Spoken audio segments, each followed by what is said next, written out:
today is 9909, and just 10 years ago it was 9999, and the Sega Dreamcast was released to the United States.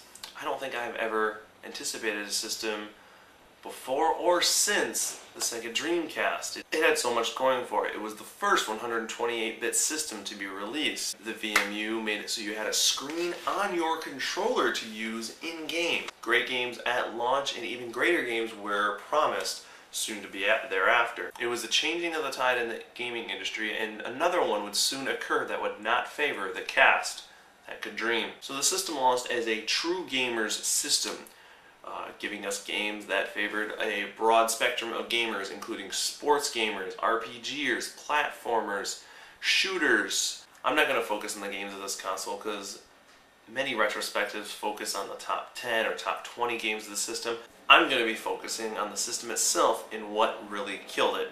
Shortly after the Dreamcast release, people figured out how to pirate the games for the Dreamcast, and that they could be easily copied and burned to a CDR and played on the Dreamcast without any mod chip messing or changing with your system at all. Sega was very excited about this new GD-ROM technology, which was it was a disc that looked like a CD, but it could hold a gig as opposed to 700 megabytes that a CD could, and shortly thereafter, actually in the gaming industry, the DVD would become the standard that games were burnt to.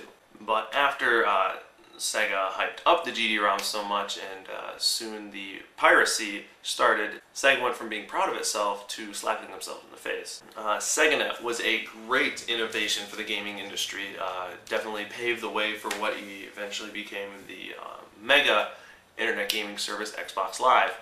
But the thing with SegaNet that was just really terrible was the fact that it was only used for downloadable content for the first year of its existence. And when the Dreamcast was released, we were promised internet gaming to be a huge part of the system, where you'd be able to play someone across the internet through the use of the built-in 56K modem. Which, when the internet gaming finally started in September of 2000, there was many lag issues. 56K modem definitely was not the best idea to go. They didn't release a broadband modem until close to the system's basically declaration of it being officially dead by Sega. Now, this is the biggest reason the Dreamcast died. It was a little over a year after 9999 that the PlayStation 2 was released. The PlayStation 2 did something a video game system had never done before, which was add something to the home besides a video game system. The PlayStation 2, of course, had a built-in DVD player, which a lot of people used, and at the time DVD was just getting its foot in the door as becoming the mainstay of how people view movies at home.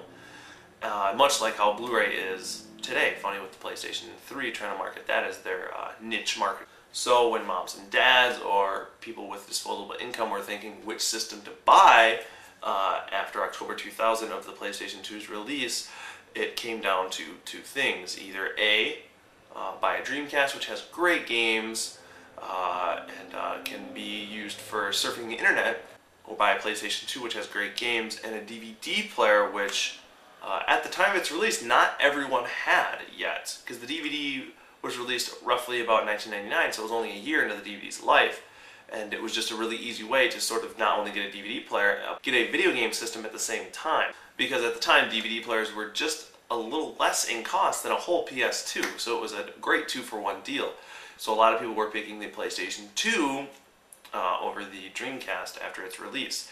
Now, this also led the way for video game systems after the PlayStation 2's release to offer something more to the home than just a video game system.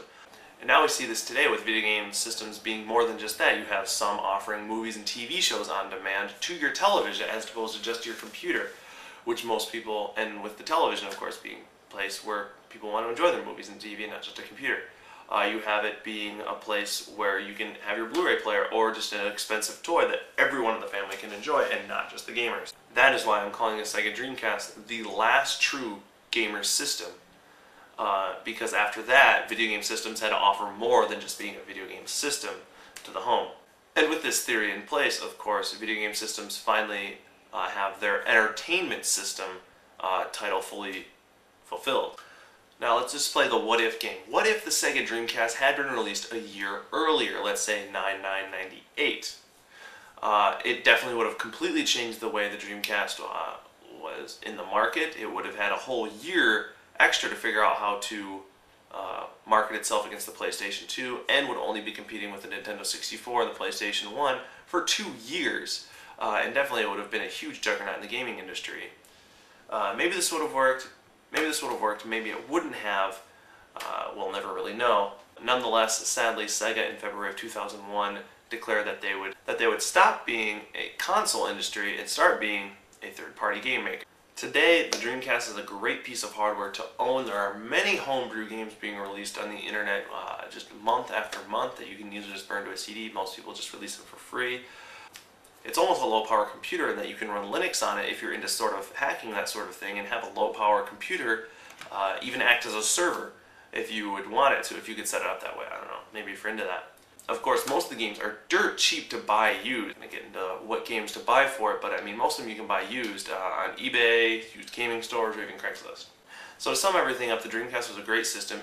If you are a true gamer, instead of blowing your money on Beatles Rock Band, dust off the Dreamcast or buy one off of Craigslist and have some fun in the Wayback Machine on the Sega Dreamcast. Thanks. Bye!